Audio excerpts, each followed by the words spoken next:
Kamusta sa lahat po ng mga kaisonda ko, sa lahat ng chat, sa lahat ng PPM, yung nagtatanong, ito quick tips na naman. Masarap po gumawa ng carbon fiber, lalong-lalo na yung resin bago. Malagnaw po siya.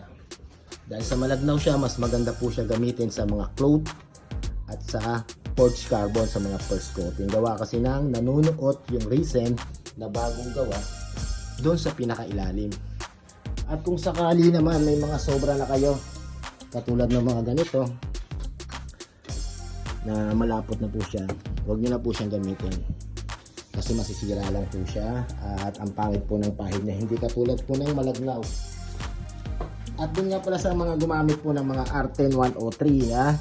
Hindi nyo po napanood yung mga una kong video, sabi ko naman sa inyo, panoorin nyo po. R1060 ang ginagamit ko lang po, wala na pong iba. Yun lang po sa lahat po ng mga kaisonda. Good luck po sa lahat ng mga gawa nyo po. Kita kits, bye bye.